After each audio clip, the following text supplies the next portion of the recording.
There have been several requests from the masses, from the people out there, that the Socialist Party should make its stand known on issues of governance, especially the concept of democracy. So what is this socialist democracy about? What's the Socialist Party thinking about the participation of Zambians in their state, in running the state, in running the affairs of their country? And as a Socialist Party, we have had quite a lot of discussions around this area. We have very concrete thoughts.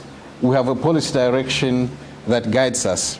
And again, democracy, simple terms, is about the rule of the people, by the people, for the people.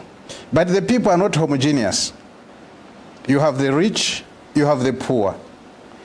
Can the rich effectively represent the poor?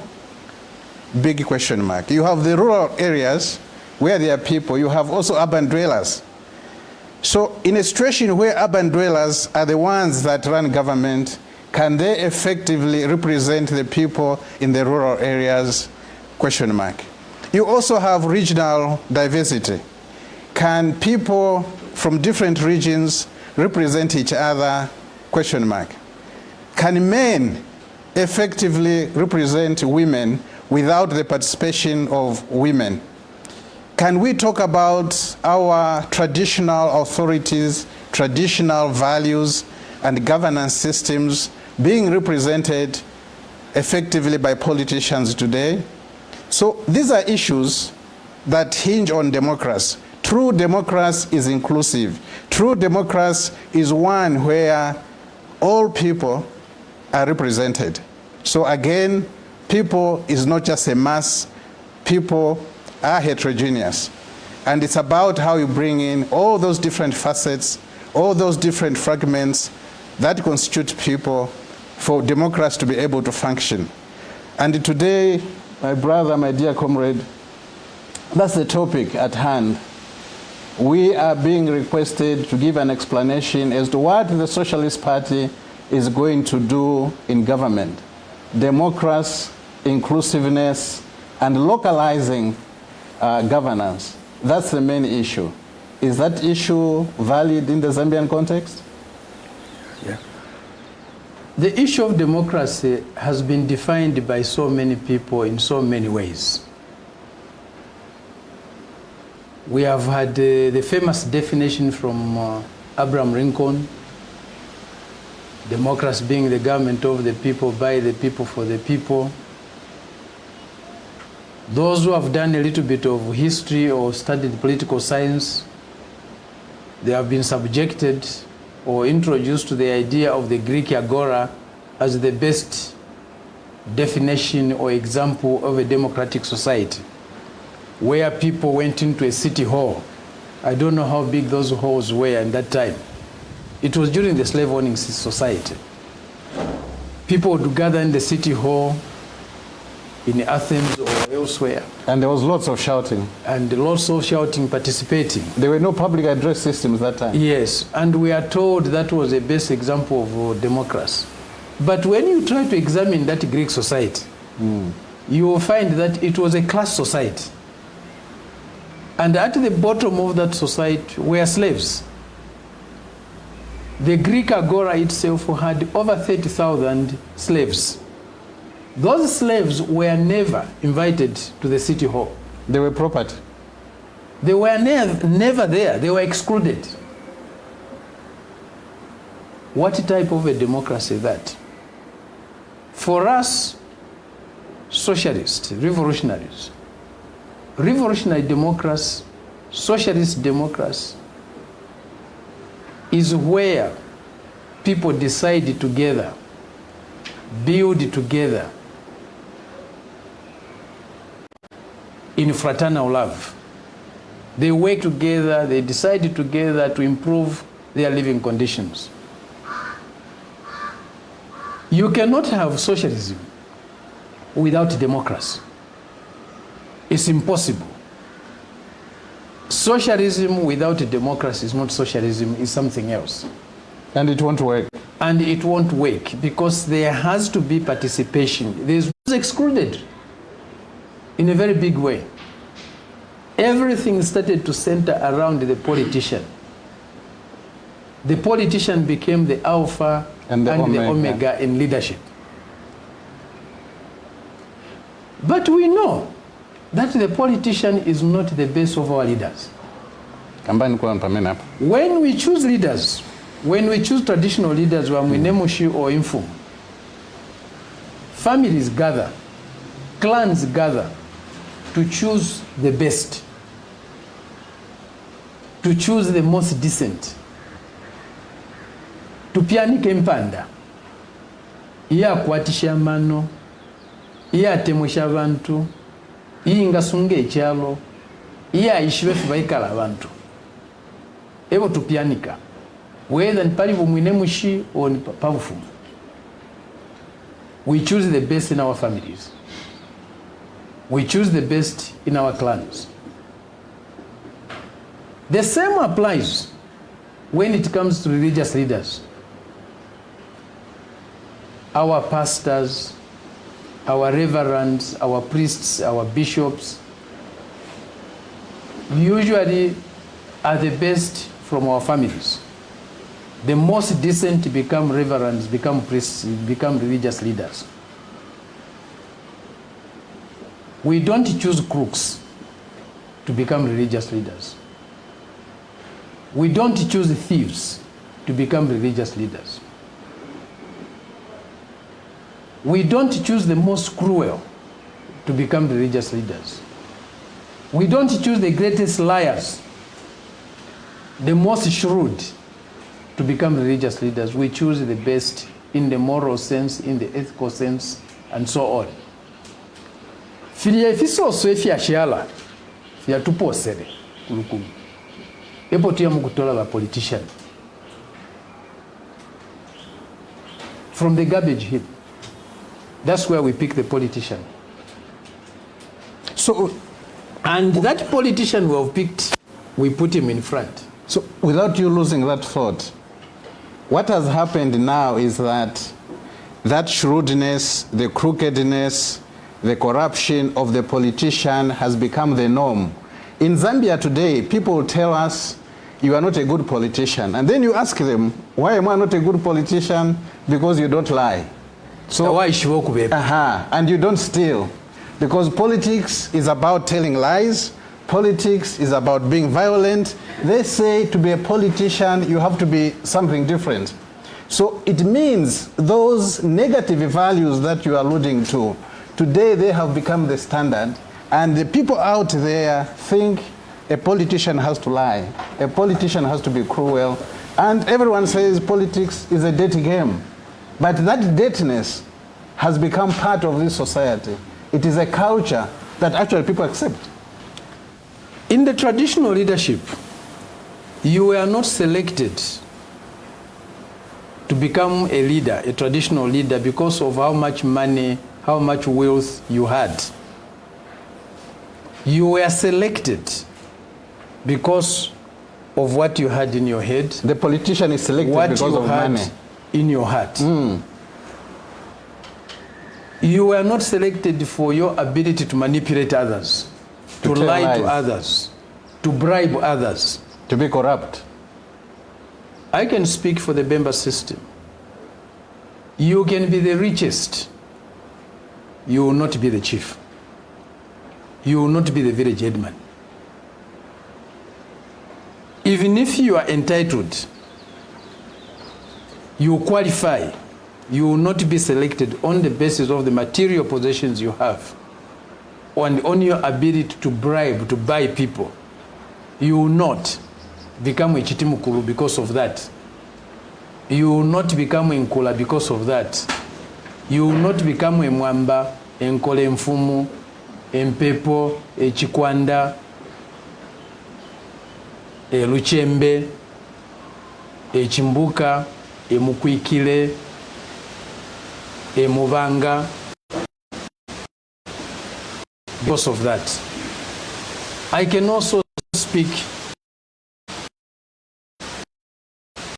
for the usage would make a tuga if you qualify.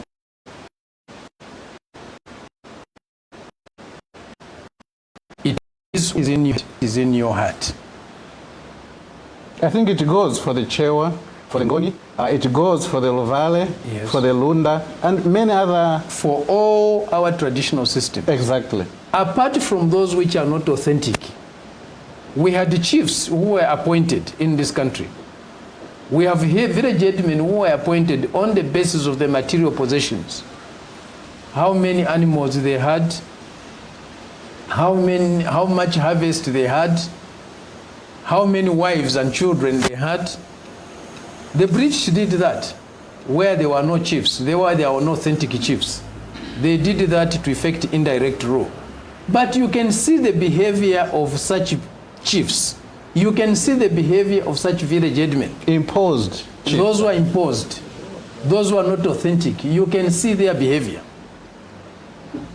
When it comes to our politics today, that behavior is what is brought to the top. So the MP has to be the richest person. You have to be the richest person. You have to have more money than the others. And you line up and... yes, you pay them. Yeah. Those are not authentic leaders. What we are saying is people participate through their leaders. And the politician is not the only leader in this country. For almost 60 years now, we have been led by the politician almost alone. They have monopolized power. They have monopolized power. They pretend to have the monopoly of wisdom. Everybody should be subordinate to them. Today, a young lady or a young man,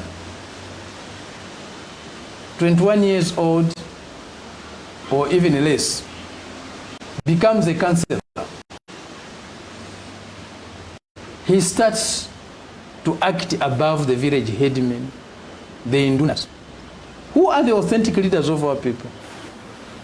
The only qualification that young person had to become a councillor was a grade 12 certificate in that area, which many may not have. So education does not necessarily make you a leader? No, there's much more to leadership. Education does not make you the most honest person. Education does not mean you have more wisdom than others. We have people with PhDs, very well educated, very wise, but without wisdom. So what has happened? And without also love for the people in their hearts. Exactly. They are animals. Arrogant. Yes, arrogant, and they are thieves. They go and steal. Very narrow-minded. Yes. So here's the issue. When you get into this system of education, you basically lose your identity.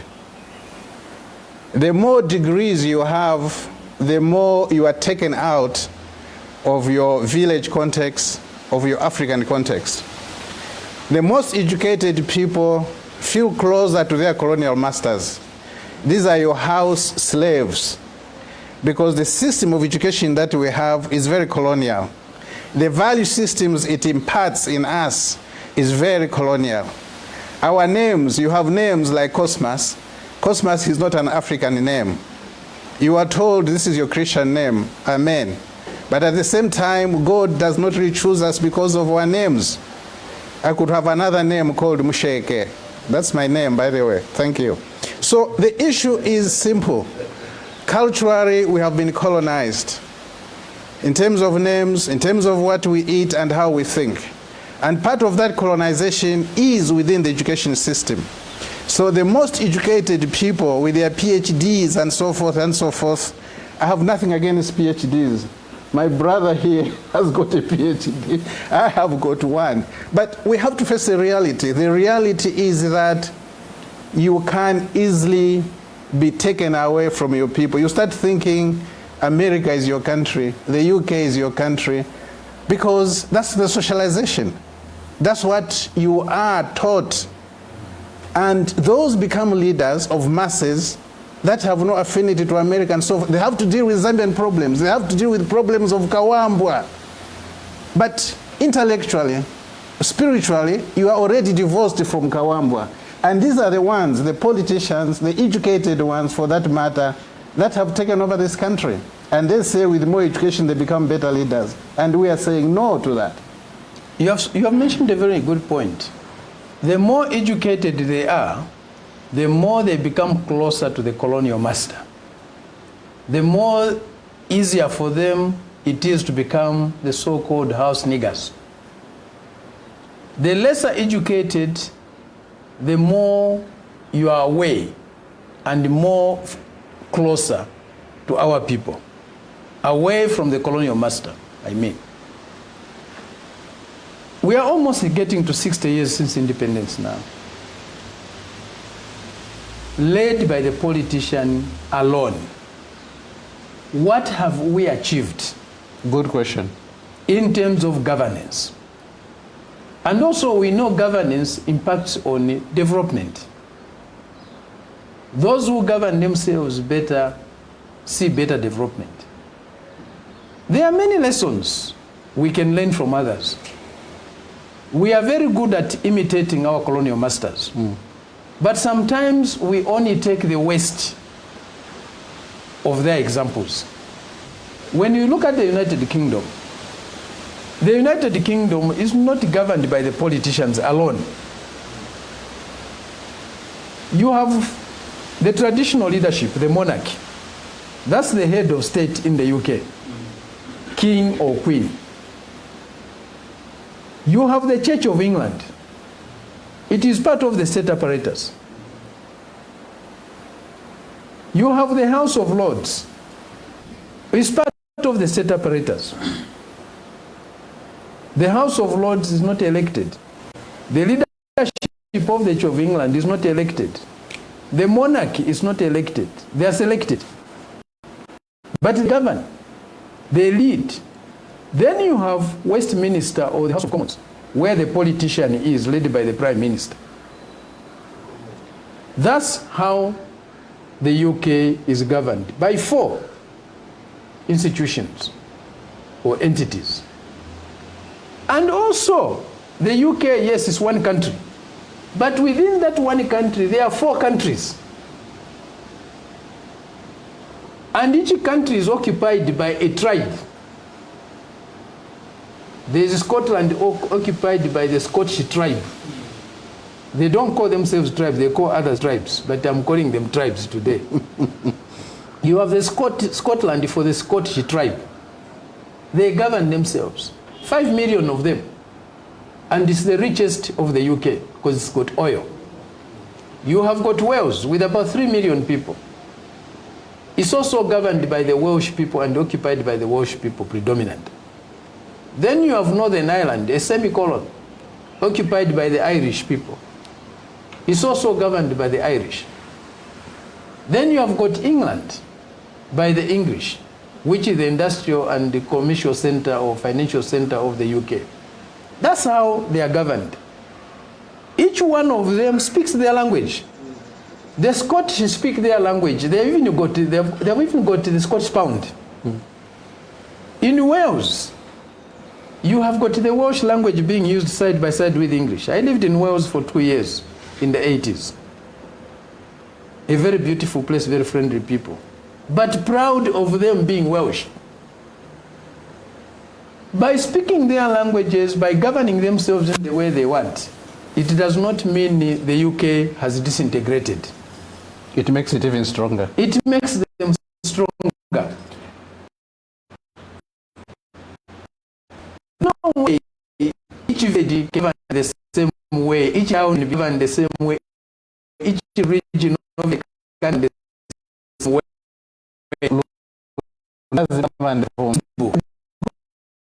Go to the geographical difference.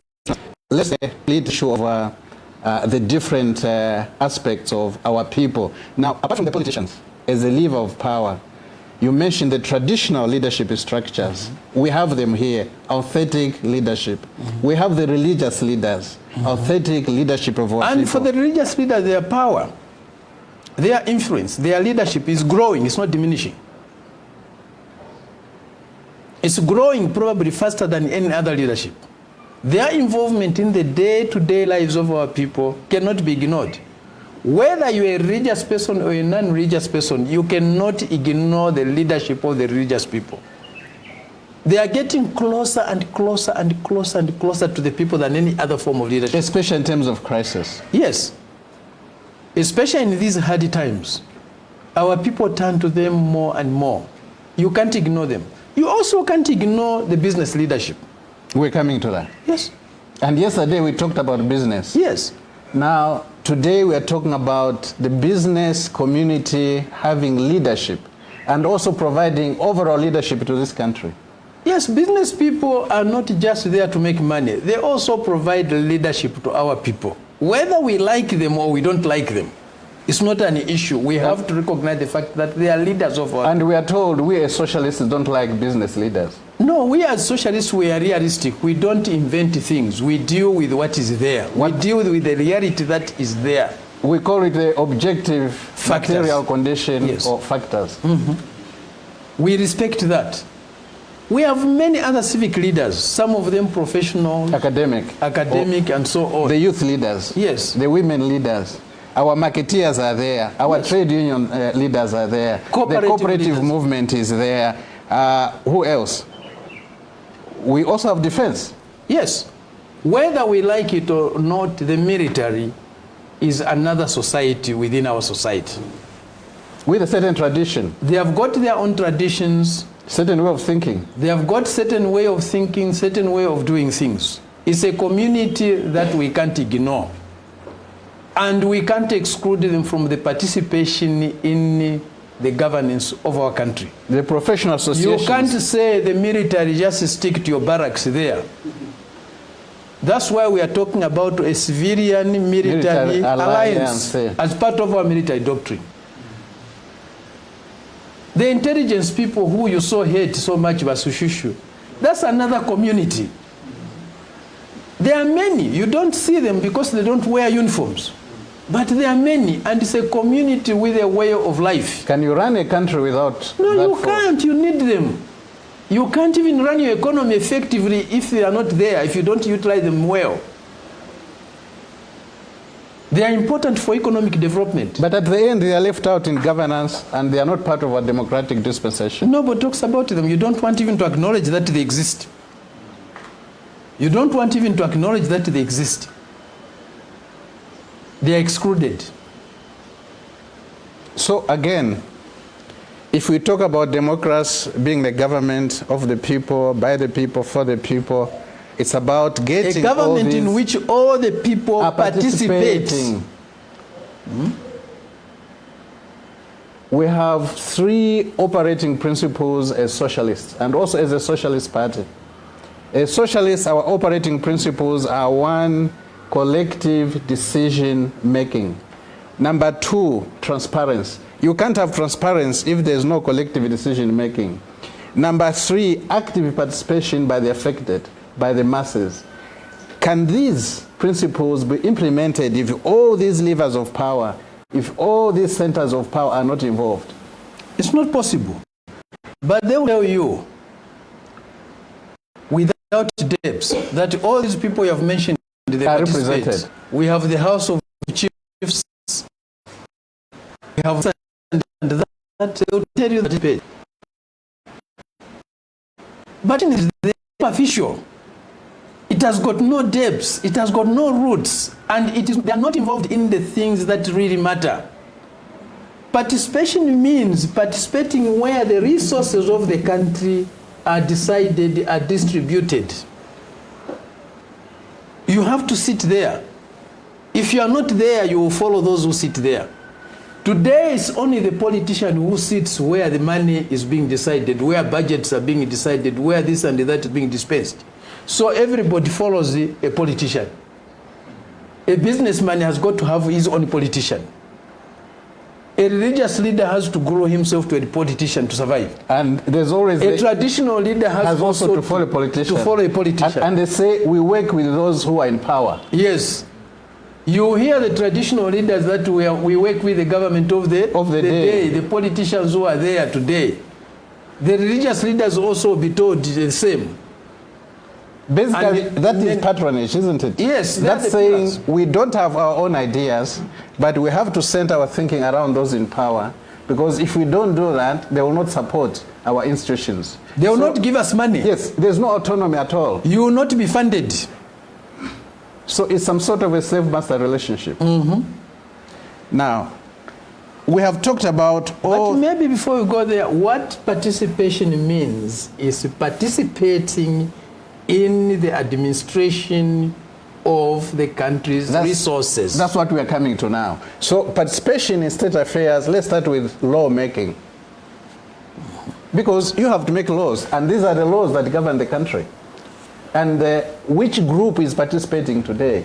It's only the politician who makes the laws. It's only the politician who is at parliament, at Mandahue. The Socialist Party is saying, no, that's not enough. All these are left out. The ones all these are left out in making the laws. We are saying if we come to power, we will persuade the Zambian people. When we come to power. Okay, I will accept that. When we come to power, we will ask the Zambian people, we will persuade the Zambian people to change the structure of the legislature. Wonderful. To change the ways in which we make laws. Wonderful. By increasing participation of all our people in making laws. Wonderful. We will have the 156 constituencies. We should have them, of elected politicians. But also we should have people who are not elected, who are selected to go to parliament.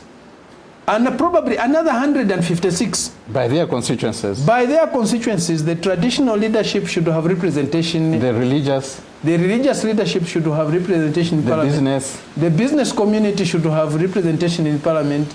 The military, the intelligence should have representation in parliament. The academia, the professional bodies, the law association, and so on and so on, they should have representation in parliament. The trade unionists should have representation in parliament. The cooperators should have representation in parliament. Pro rata. It will be worked out. Yes, it will be worked out. Making another 156. Their purpose is not to go and start doing this or that, but to make laws and to influence policy.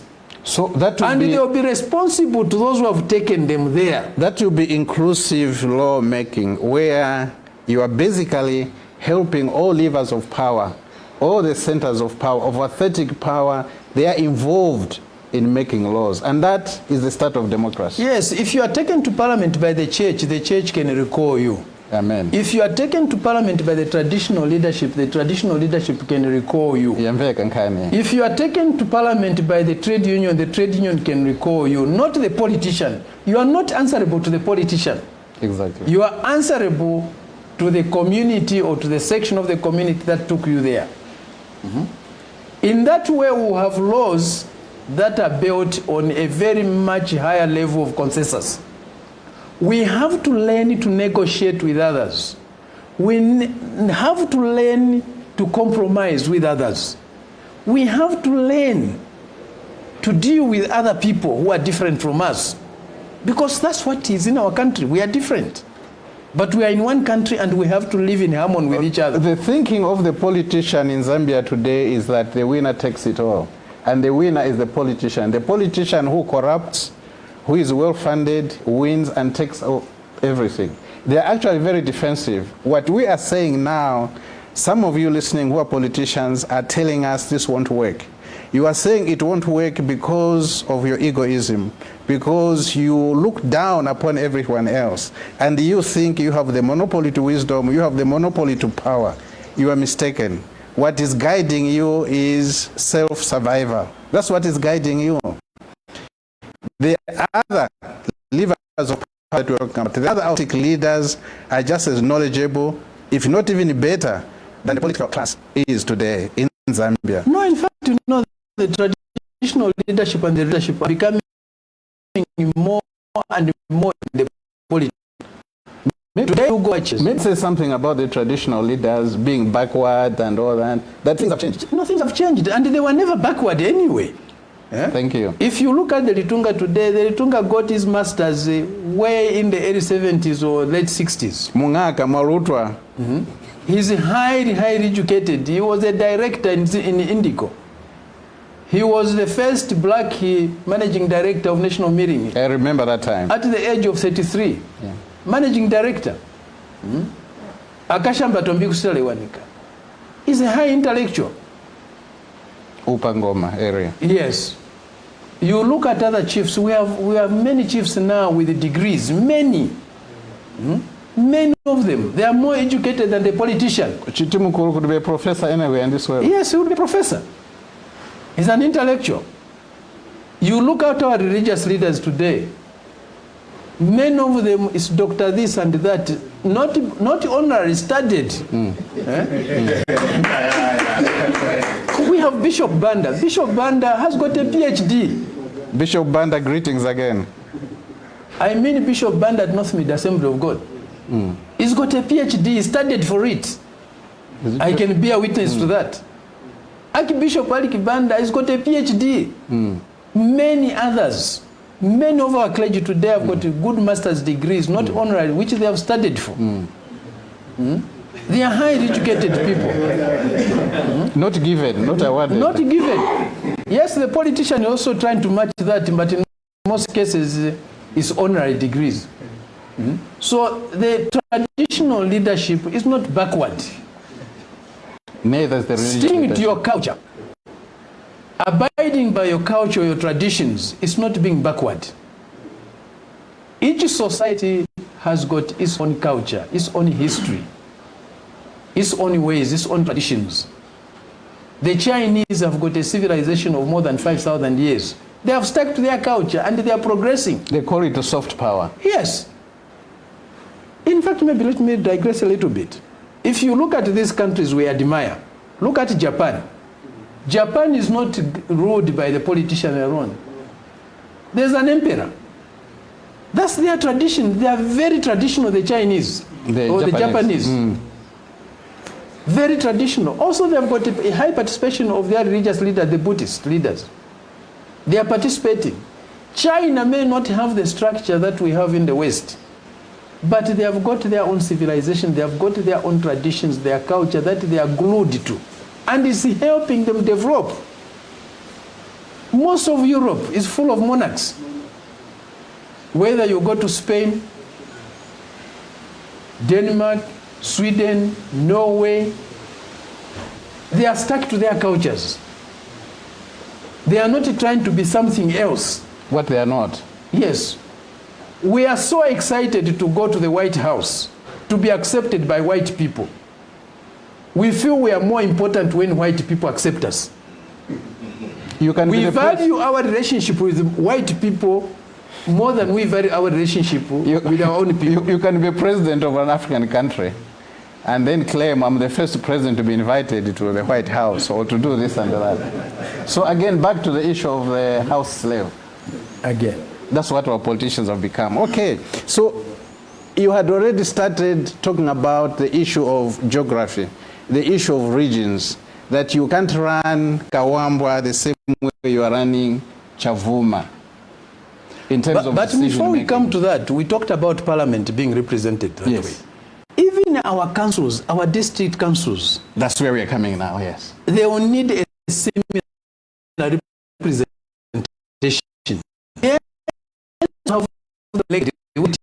If a district has 20 councillors who are elected for each ward, we also need 20 councillors who are not elected but selected. Representing the traditional leadership authority, religious, depending also on what is there, what's the leadership there in that particular locality. Every district is different. Even within the same region, within the same province, each district is different and may be governed differently. Very much so. It's not a uniform, a straight jacket for everyone. No, Kawe is not the same as Mumbwa. No, they're in the same province. Yes. Serenge is in the same province with Mumbwa. Yes. Are they the same? They even speak different languages. They speak different languages, Mumbwa and Serenge. Can they be governed the same way? Do they have the same traditions, culture, language? No. So there has to be differences in each district. Even within a district, certain words will be different from other words. So one jacket does not fit all. It can't.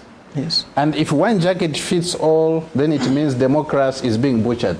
Then you are destroying people's institutions. You are overlooking people's traditions, people's culture, people's ways of life. You are overlooking that and fitting them with a jacket that you have imported to fit them. You are giving the jacket worn by Cosmas Musumali to somebody else who it doesn't fit. That's really being unfair. You can't. So,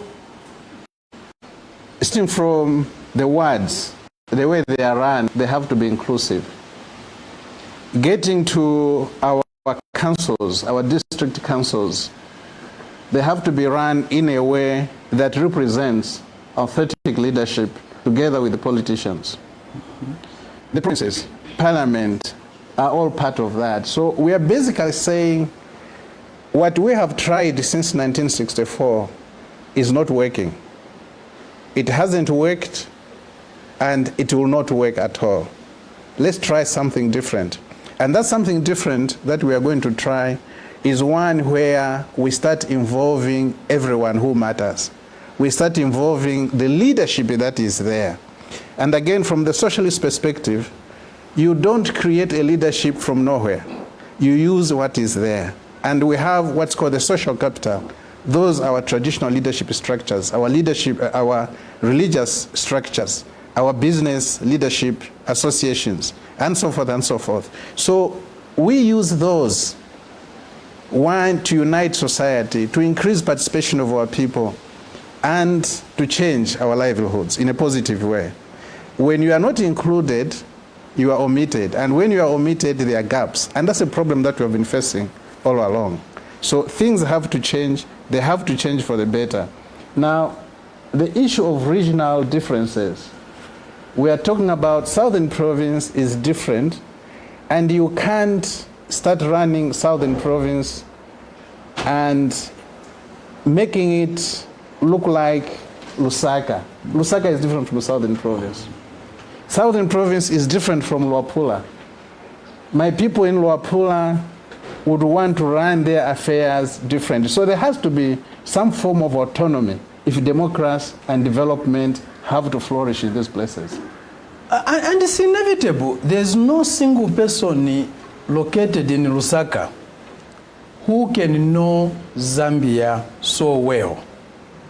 Zambia is 752,618 square kilometers. No matter how much you travel every day, you cannot know every village well. You cannot know every locality, every district well. Governance has to be localized. I'm saying localized, not decentralized. No, it has to be localized. There has to be local leadership for every community. If we have to move forward, if we have to become functional, every district should govern itself in some way. They should decide their destiny. The president of this country cannot run every district directly.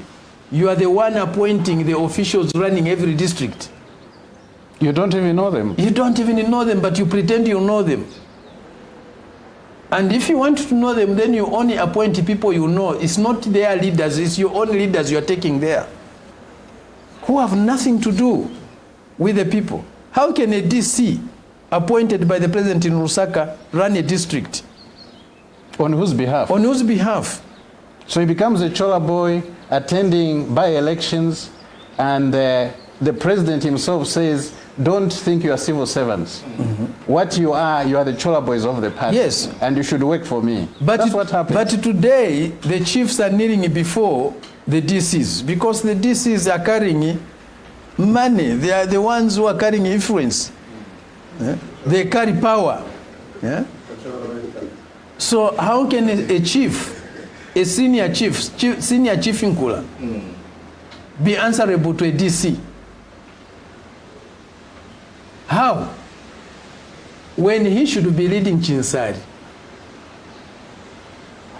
when he should be controlling the resources of Chinsari, providing political leadership. being the head of state of Chinsari.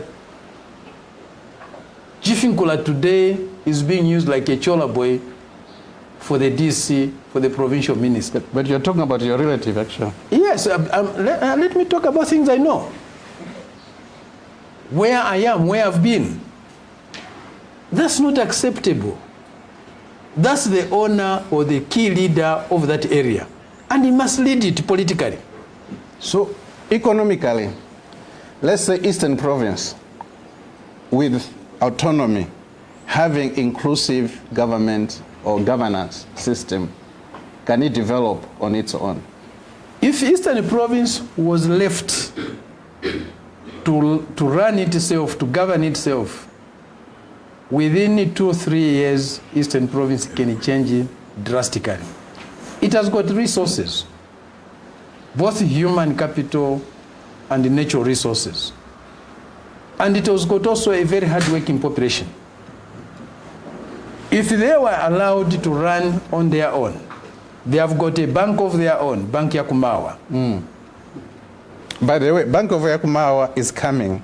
We are very serious about this because Eastern Province is a very highly productive area, and we feel a localized, municipality-based, and also where private capital comes in should be possible in Eastern Province. That Bank Yakumawa should be owned by the private sector, by the local authorities, by the cooperatives, by the royal establishments, by the religious institutions, and all others who can invest in that.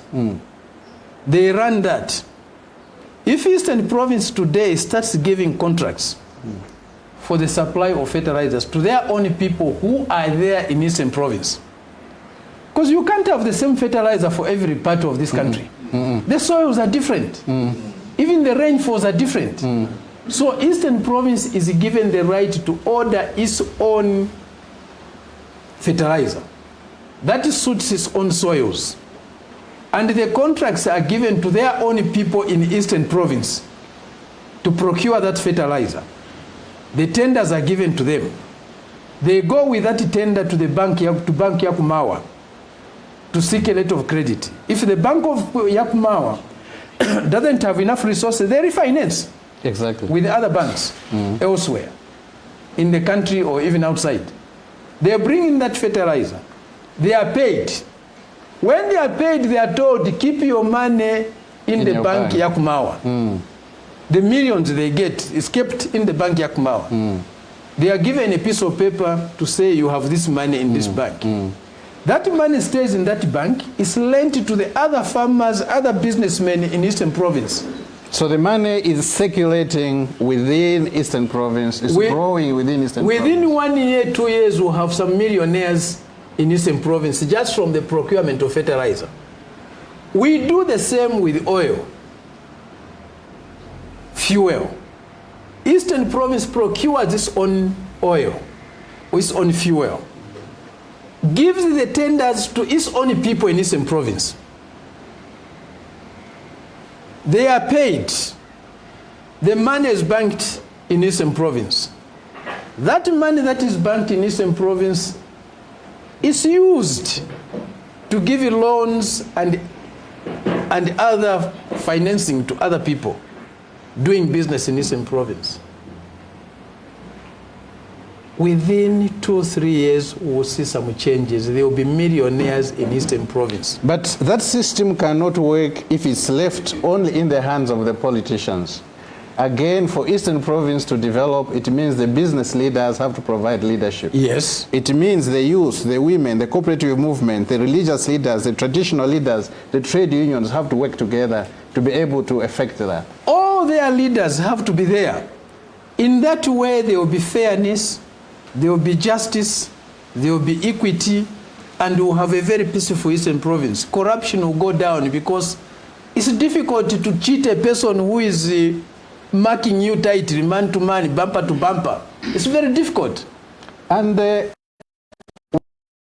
with that, we can even Eastern Province. It's unique. Maybe even one small plane, a 10-seater. If they can't purchase it outright, they can lease it. A nice little Cessna. Yes, sorry, I'm not advertising for Cessna. It can move from Lundazi to Chipata to Chadiza to Lilongwe to Blanta. Yes, and so on. Coming to Lusaka. When they make a bit of money, they keep on expanding it. And it goes into Mfue. Yes.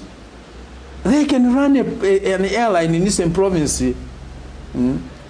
Airline Yakumawa, or whatever they will call it. This is the relatives of mine. And the bus companies also. They can run their bus companies. They can improve the rail system there with the help of the central government as well. And 10 very nice technical universities that answer to the needs of the police. Each district in Eastern Province should have its own police, controlled by the district. They should have the provincial police, controlled by the Eastern Province people.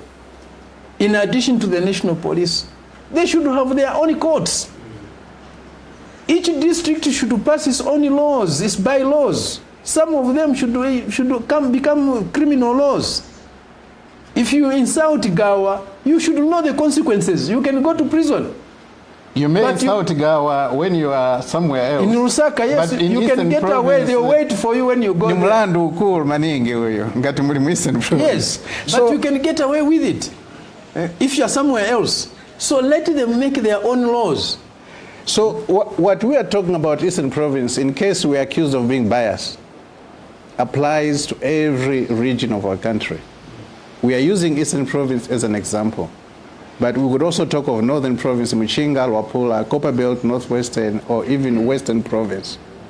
Coming to Western Province, that's why we said the issue of the Barroso Agreement is not an issue for us. What we are advocating, what we are saying even about Eastern Province is more than what is contained in the Barroso Agreement.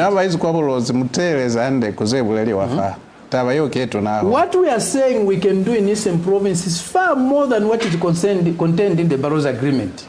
We are not saying Eastern Province should secede, no, and become another country, no. Or Western Province should secede and become another country, no. We gave you the example of the United Kingdom. They have got Scotland, they have got Wales, they have got Northern Ireland, they have got England. They are still one country. But each one of them doing their own thing, but they are still one country.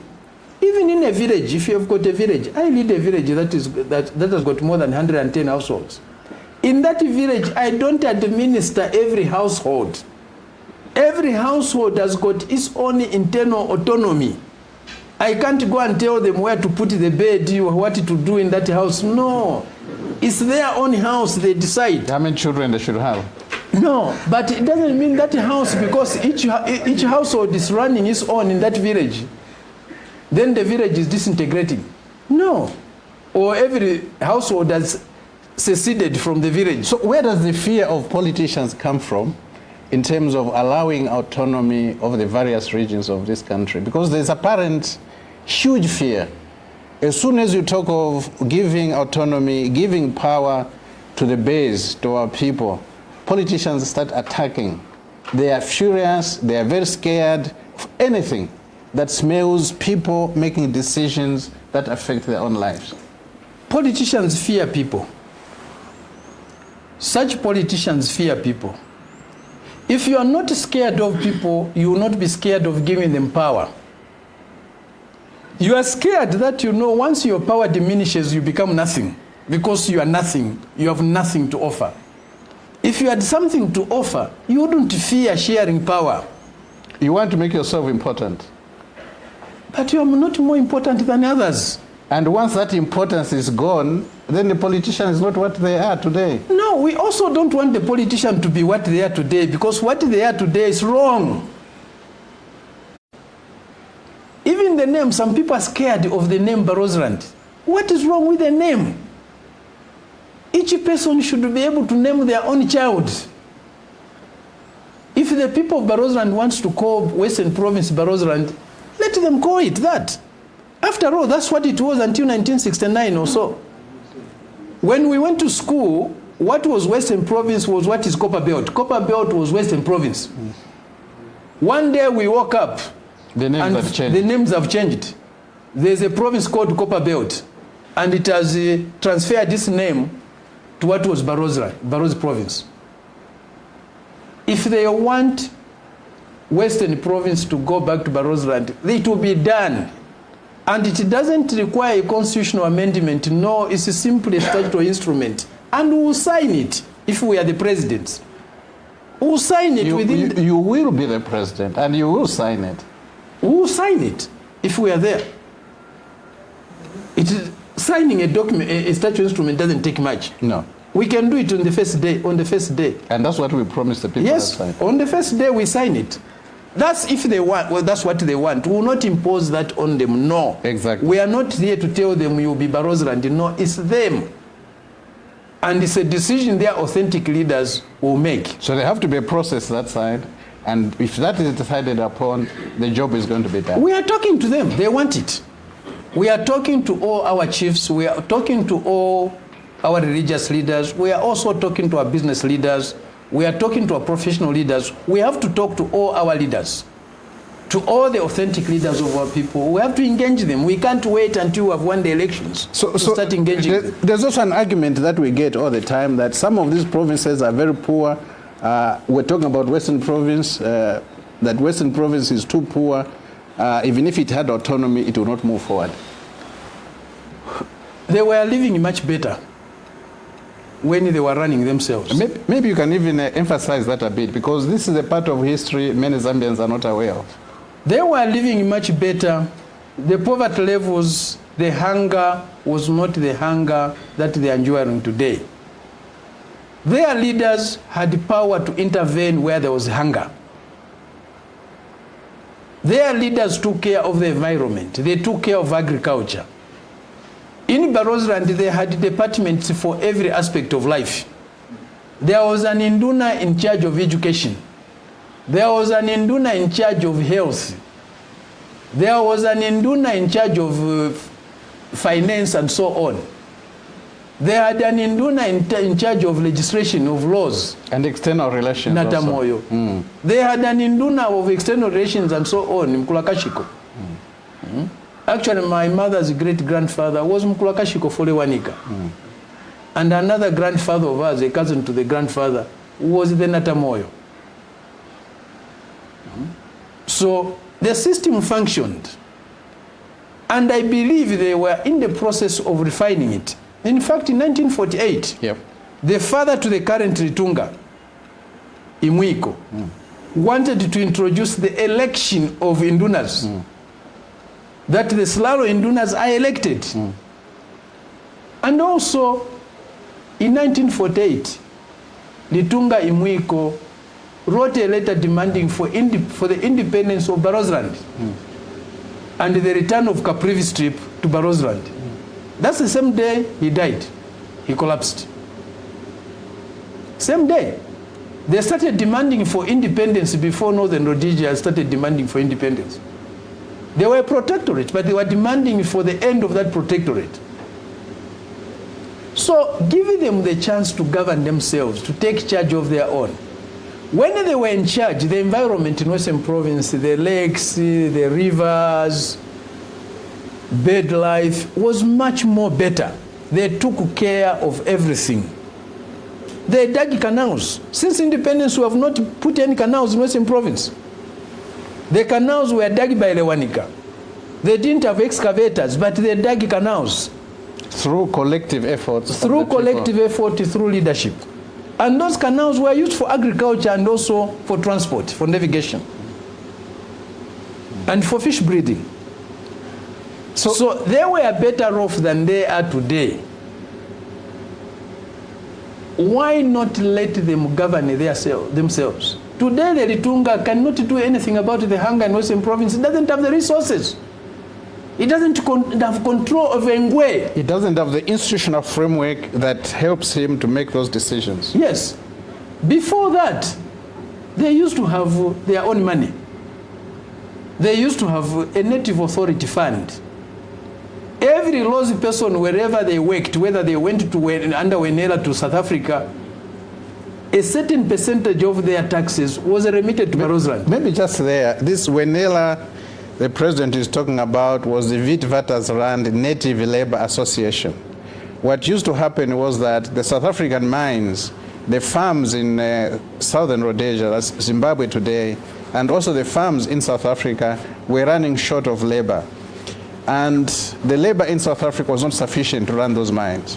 Again, the labor in Zimbabwe were not sufficient to run the farms. So what used to happen was that they went throughout the colonial system, the federation, and recruited labor. Western Province was one of those where a lot of labor was being recruited. So the people in Western Province, especially the younger males, would be taken from the province, taken to South Africa, taken to Zimbabwe. And whatever they earned, they only got a third of the payment. The 2/3 was sent back home. And there was a bank. Actually, it was a bank, it was an account. And that bank is where that money was put. So Western Province of Barotseland had its own account, had its own bank. And by the time of independence, there was quite a handsome amount. I don't have the figure in my head now, but that's the money that Barotseland came up with in the independent Zambia. So Barotseland did not come empty-handed. It actually had cash, and it contributed those millions of cash that it had to Zambia as part of becoming a unified country. And from that money, the Litunga and his people were able to build schools. They built the Barros National School, BNS. They built what is today Lewanika Hospital. A good part of it, the original part of it, was built with that Native Authority Fund. They built structures. Where the High Court is today, that was part of the Barrozi buildings, built by the Litunga and his people. They built even good palaces. They had the resources. The Lealui you have today, if you go there, the Kwandu, the main house in Lealui where the Litunga stays, was built in 1890 by Lewanika. It's a wonderful building if you get there. Advanced for 1890, built by Lewanika. The palace in Limununga there was built in 1932 by Yeta. Again from those funds. It's the son to Lewanika. Yeah, the son to Lewanika, the first son. You go also to Kazembe. You find a very nice house built in 1945 from the same money. You go to Kasama today, you find those old buildings. They were part of the Native Authority buildings, built by them by the Chitimuku. You go to Chipata today, you there. This part comes into government in 60. Those buildings will go back to their owners. If the government wants to use them, government has to pay for them. They have owners. Give it to Caesar what it belongs to Caesar. So these people were running themselves. What we are saying about Barotseland was also happening in other parts of the country. Exactly. And what is happening today is these other forms of leadership are denied resources. They don't have access to money. It's only the politician who has got access to money. They can't decide for themselves any economic agenda and implement it. They can't. They don't have the money. They can't put even up a palace. A palace has to be built from Lusaka. And it's a standard building for every chief. Chiefdoms have got different types of structures. They function differently. They function differently. You can't.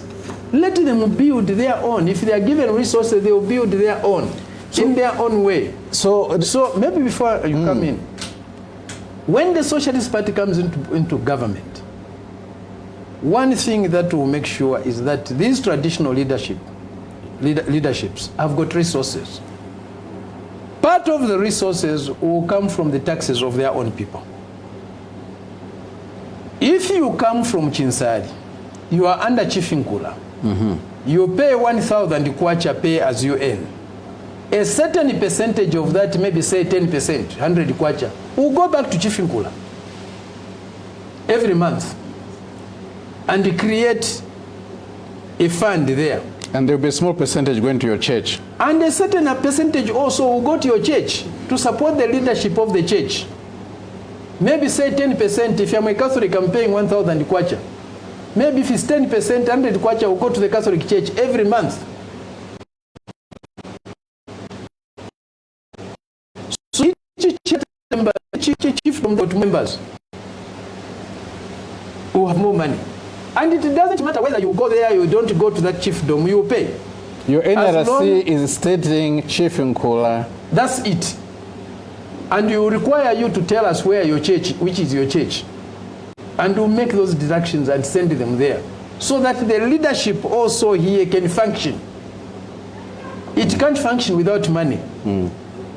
The traditional leadership needs to pay village headmen.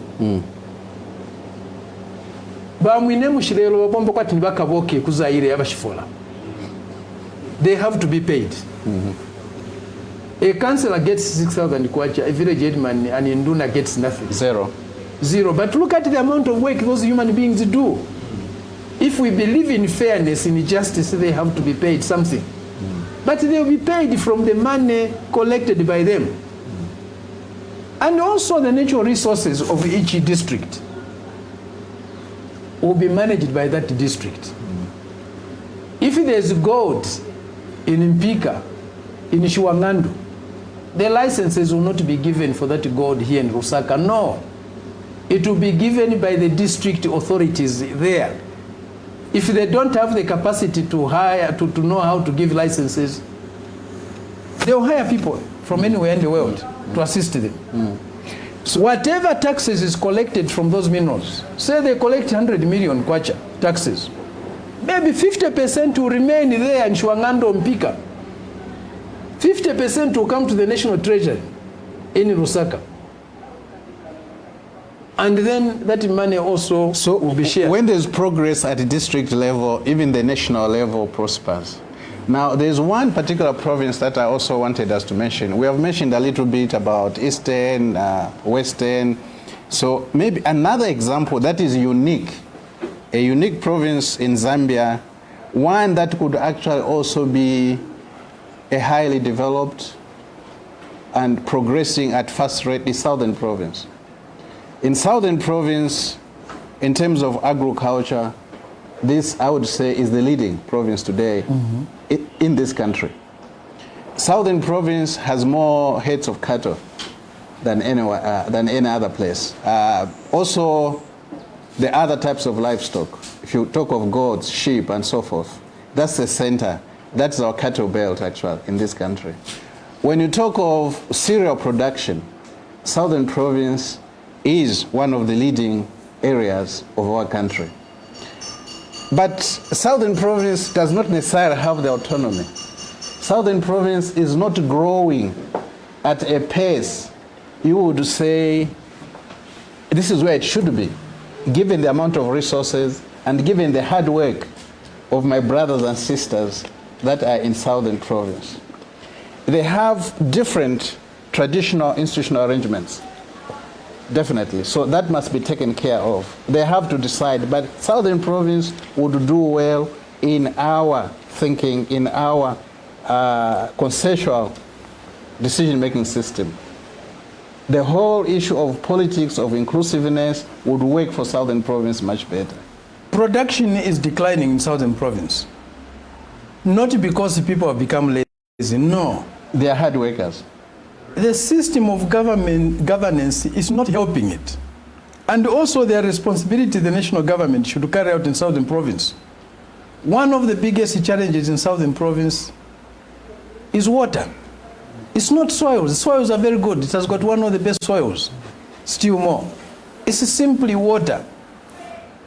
But we have got two big rivers in Southern Province. We have the Zambezi and the Kafue River. Why should Southern Province fail to have water? All what is needed in Southern Province is to distribute that water through canals and dams, and also start moving into irrigation. Southern Province is on the verge of breaking into commercial farming or emergent farmers in a bigger way than any other place, because also of the colonial history.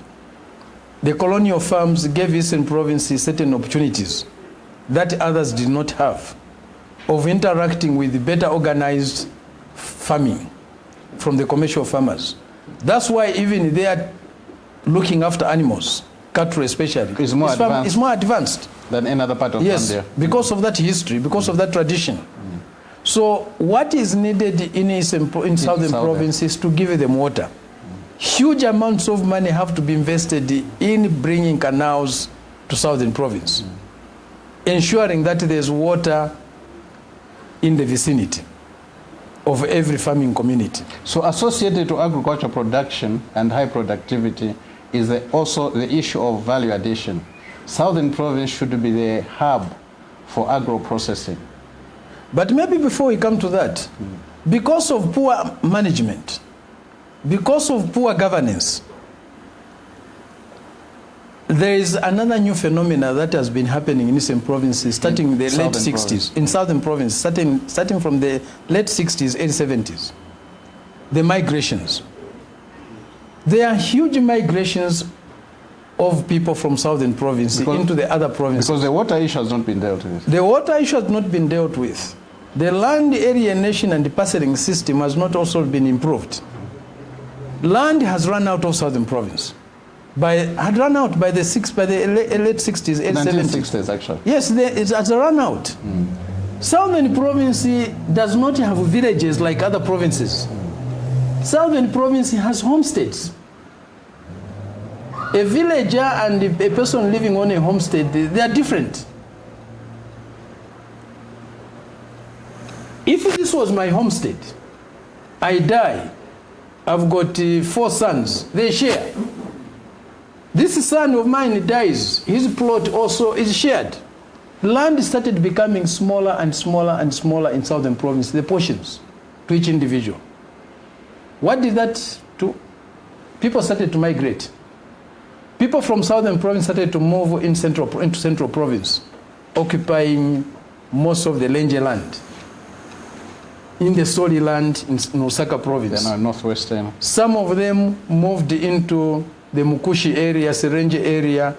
Others went into the Copper Belt, Lufwanyama, Kafulafuta, Masaiti, Mpongwe. Others went into Northwestern province, Kasempa, Solwezi. Others went into Western province, Kalumwange there, and so on. Others today are still moving into Muchinga, Northern and Wapula. And even in Eastern province, taking land. But this also is not being managed. And because it's not being managed, it's likely to create problems in the future. These people who are migrating are not villagers. They are moving into areas where the village system has been long established. There's leadership of villagers, there's leadership of sub-chiefs, chiefs. When these migrants go into these areas, they don't know how to deal with the village headmen. They don't know how to deal with the chiefs. They are coming from a system where your value is measured on how many animals you have, how much harvest you have. And they have the highest numbers of animals.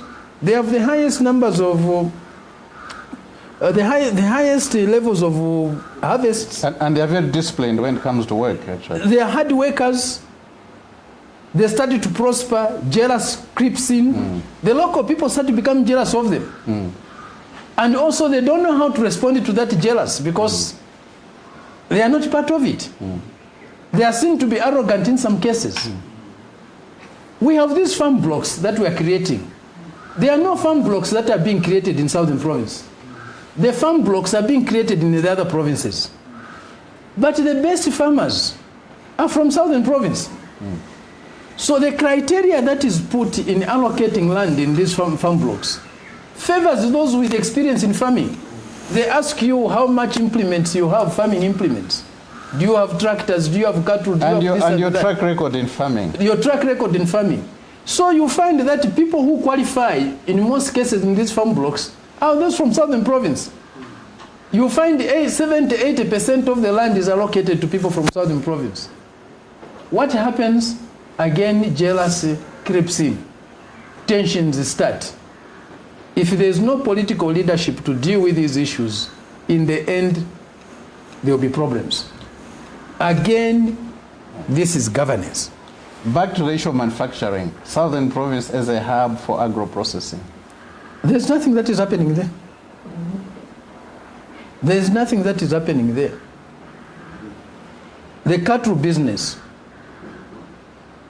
what has it left in Southern Province in terms of wealth? What has it left in Western Province? The same. Firstly, we had the Suzman brothers who looted from 1902, looted the cattle in that area, Southern Province, Western Province. Western Province in 1964 had more cattle than Botswana.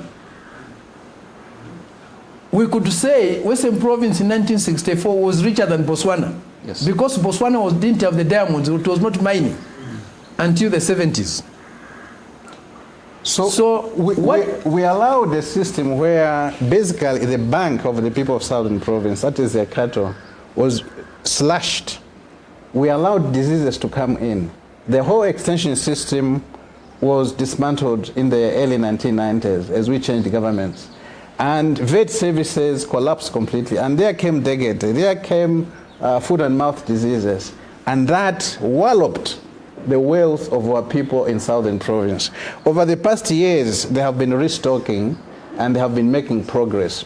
But again, what is lacking is the sustainability of this whole progress that is being made. We do not have the research centers that are needed in Southern Province. Southern Province does not have the universities. If anything, we should be having some of the best leading universities in agriculture, in livestock, in vet services, in livestock, in vaccine production, and so forth and so forth. Biotechnological innovations should be there in Southern Province because that's the base, that's the hub for a lot of our agricultural production.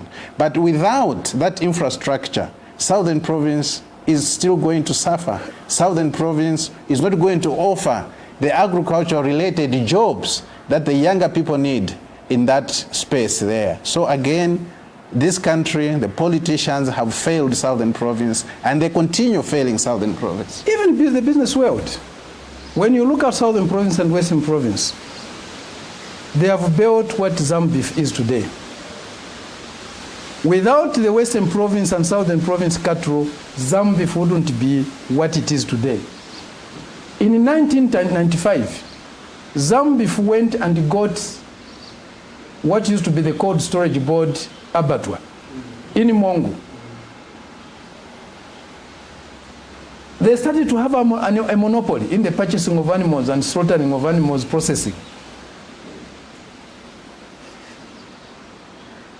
Today, the population of animals in Western Province is only around 450,000. Exactly. 450,000.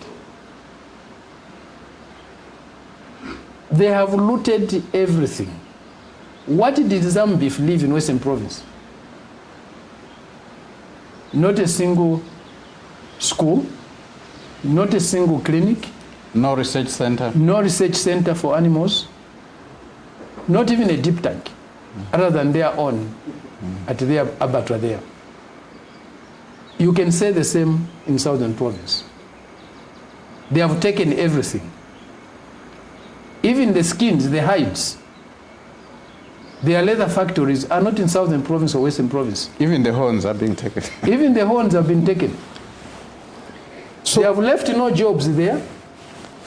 They have finished the animals. So again, Southern Province needs decision-making that is collective, that goes beyond politicians today. Because with the politicians, things have not worked out in Southern Province. Again, we are talking of a part of Zambia. No, and the politicians just enrich themselves. They wanted to be the biggest owners of animals in Southern Province. The buyers of animals. The buyers of animals. With the biggest amount of land. And they boast about that. They have the biggest amounts of land. In Southern Province. Yes, they have taken even what the little peasants had. And people are migrating. And the people are migrating. And you are getting they are the moving land. in, expanding their land. And they call themselves leaders. And they boast. They show off. Amataki. So they pride in, I'm the biggest of this, I'm the biggest of this, I'm the owner, I'm the first in this, the first in that. So what about the people? When are you going to say the people are the first in this? And they are the biggest in this. They are the richest. Zambia has got about 3.4 million animals yeah. today, cattle. Cattle, yeah. Southern province has the biggest, 1.3 million. Followed by Central Province and Lusaka with 900 and something. Then Eastern Province with 600 and something. And the Western Province, 450. That's all. We don't have enough animals in the country. 3.4 million animals is too little. For 20 million people. For 20.6 million people, that's too little. We are lucky many of our people can't afford beef. If our people were affording beef, we would have a shortage, a shortage. We would have to import so much beef. We don't have enough milk in this country. When did you last drink milk? When did you last have a glass of milk? I think some months back. Yes. Now, brother, we have to conclude. The issue is about democracy. And democracy, if it is well thought through, if it is inclusive, it has to allow diversity. It has to allow autonomy. And that autonomy has also got a developmental impact. That's the only way you can develop, economically develop this country. And as a Socialist Party, we are saying no to the monopoly of the politicians. We have been on this game, or at this game, for 60 years now. And enough is enough. We have to come up with something different. And we're appealing to the Zambian people. What we are bringing here is dialogue. What we are bringing here are suggestions. And our suggestions are based on where we have come from. And we are saying we can do better. This country should be somewhere else. And to do that, we need courage. That courage is one that makes us break those boundaries, break our fears. We are governed by fear, fear of the unknown, fear of losing power, fear of greed. Because so much greed has gone into the Zambian politics, we do not anticipate, we do not even value the contribution of other leaders. But the time has come for this country to change, for us to change, and that we can't run Zambia just with the politicians. Power has to be shared if the survival, if our economy has to prosper. Without sharing power with others, we are going nowhere. What we are seeking, tekuchinja fechi panichile teka leona kateka. Kuchinje mitekere. Ngata tuchinjishe mitekere takulieko tulea. Even if you voted for us in 2026, we came in to continue with this system. We will fail. We will fail. This system is inherently corrupt. It's inherently inefficient, ineffective, disorderly. It cannot be a vehicle for development. Even those who bequeathed it to us in the initial stages do not run their countries this way. The UK is not governed this way. There is no country that has made progress that is governed in this poor way. To develop, people have to participate. It's only a people taking its own destiny in its own hands that can develop or improve their living conditions. This is not the way to run a country. We say leaders lead, but the people must govern. Batira info mshitunguru lafye. Abateka abachitefintu bantu. Ngemfu mshile tunguru no kuteka pamo. What will be the role of the people? If leaders lead and govern at the same time, what will be the role of our people? How are they going to participate? And if they don't participate, how can they develop themselves and their communities? How can they transform their country and in the process transform themselves? This system is not sustainable.